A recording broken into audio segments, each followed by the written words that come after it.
What up, YouTube? You are now talking to a security engineer. Yes, thank you, thank you. So the short answer from my personal experience is that yes, the OSCP will help you get a job. But that is not the entirety of the situation. So if that is the answer you were looking for, I hope you have a good rest of the day. But otherwise, let's get into some of these specifics. Again, what up, what up? It's been a good minute. If you're new here, my name's Toddy, if you can't already tell. And I just landed a security engineering position about a month and a half after completing the OSCP. How did I get here, you may ask? Well, let us start from the beginning. My cybersecurity journey started about a year and a half ago, almost 2 years. I would just do some stuff on TryHackMe, stuff on Hack the Box, you know, the regular self-learning that people do. I started my first year of college in 2021 studying computer science, but that was cut short when I had to move to the US at the end of 2021. I thought college life was a drag personally, so after moving to the US, I didn't want to go back to school full time. So I gave myself a year to find an actual, security engineering position or whatever. Otherwise, I'd have to go back to school full time. So within a year, I had to do something. I started with the EJPT thinking that it would get me an entry-level role. It was a fun cert, learned a lot, but it did not help with anything at all. I then moved on to the PNPT. This certification got me some spotlight. Some eyes were peeking on my LinkedIn and my Twitter. And that is also around the time my YouTube channel started to take off. People started hitting me up for different reasons. Some were asking about general stuff. Some were asking about the PNPT exam itself.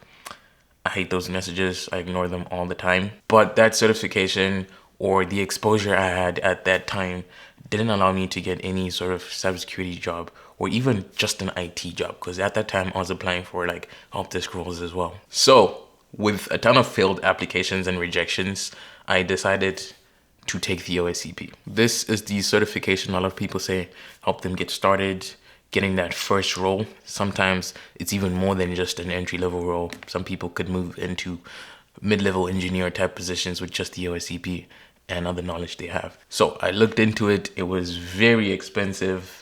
Took me a while to save up. This was around the beginning of summer 2022, March, somewhere there, and I was working at a restaurant at that time. So I purchased the OSCP for $1,500.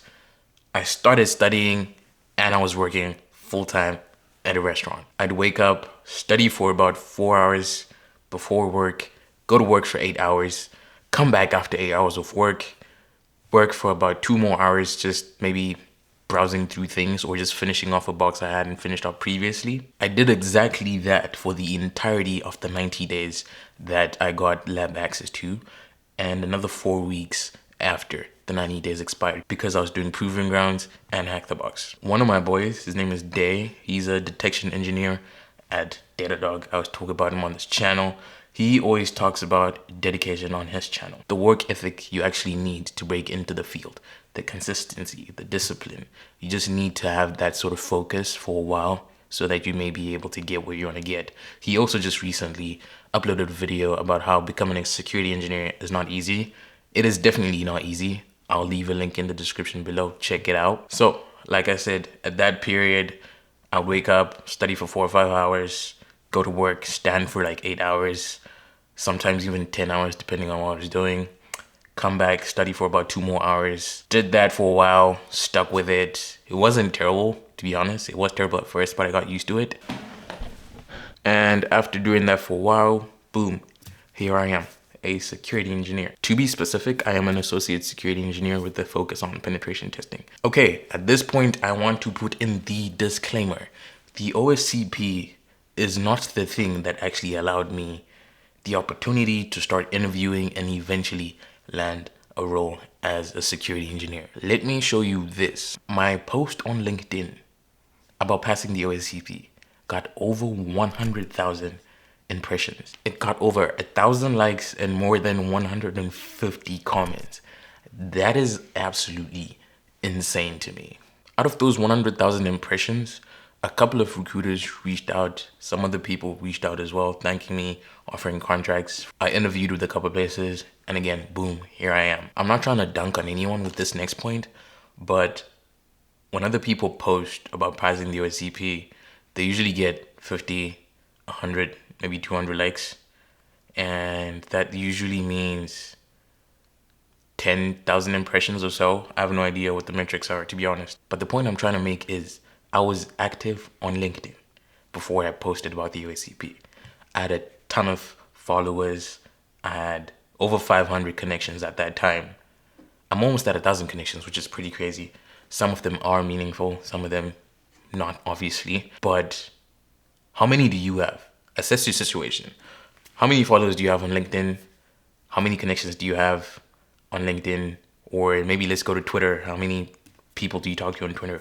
How many followers do you have? I keep saying followers, but it's not actually about the followers. It's mostly about, do you engage with the community? Because as soon as I posted, the people I talked to on LinkedIn, they liked the thing, they congratulated me, they commented, some people reposted. So as soon as that was posted, the algorithm picked it up and a lot more people saw it. A lot more people than expected actually saw the thing, which was pretty cool. So the two things I would put the most credit on in terms of getting me where I am today would be my LinkedIn and having a YouTube channel. And then the OSCP would be the icing on the cake. If I had just the OSCP and no actual presence in the community, job hunting would be very difficult still. Because how else are you going to show employers that you can do anything else except for study for certification and pass the exam? I mean, it is a brutal exam. Don't get me wrong, it is brutal. But what else can you show that you've done? Do you have a track record of being dedicated to projects, to bug hunting, to whatever you need to show people that you actually have an interest in security? A lot of employers, especially when they're hiring for associate level roles, seem to want you to have the passion to learn. Because once they hire you as an associate, they expect you to move up the ranks, right? So do you have the passion to actually learn outside of just the work you might be doing there, etc.? There's other skills you need as well. Can you interview? Can you talk to people? Are you a social person? Because apart from the technical interviews, you're gonna have behavioral interviews. Do you fit the culture? Are you able to report? Are you able to talk to clients, etc.? Fix that sort of stuff because it will help you in interviews apart from just studying technical material, etc. I mean, that's the bulk of things. But then you can always teach someone technical bits, but you can't teach them culture and how to interact with someone, especially at this age. You're probably like 20, 21, 40, I don't know, 18. Do you want to start being taught how to talk to people? Or do you want to try to learn that for yourself and actually do yourself a favor? There is a lot of human interaction on the job, especially as a penetration tester, because you're going to do scoping calls, kickoff calls, reporting calls. You're going to have to update the clients, etc. So do yourself a favor and get your social skills up, right? Be likable, be a likable person. But overall, the OSCP did help me a lot.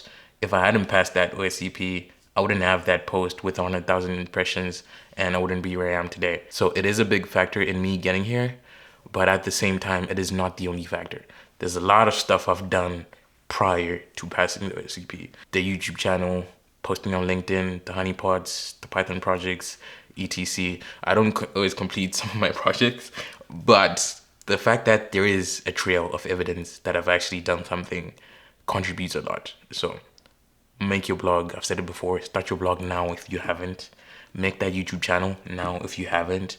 If you have the money to invest in a camera, do so. But I started on my phone. It worked fine.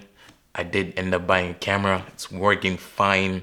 And hopefully we shall keep pumping out content to inspire the masses. But that's just been my experience. Apart from my experience, I have a friend that I was studying for the OSCP with. We started roughly around the same time and we ended, well, considering we started around the same time, we ended around the same time. We took their exam around the same time-ish as well. And we both just got offers around the same time after both passing the OSCP around the same time. It's kind of weird, but I was on a call with him, recorded it, and he has a few things he'd like to share.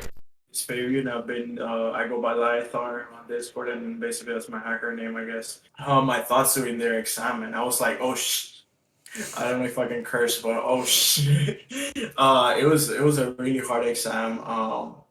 Really hard. I was about to like give up at some point. But like always the offsec people would always tell you to try harder, and mentality that's like kind of bittersweet, but you know, there's some truth to it, right?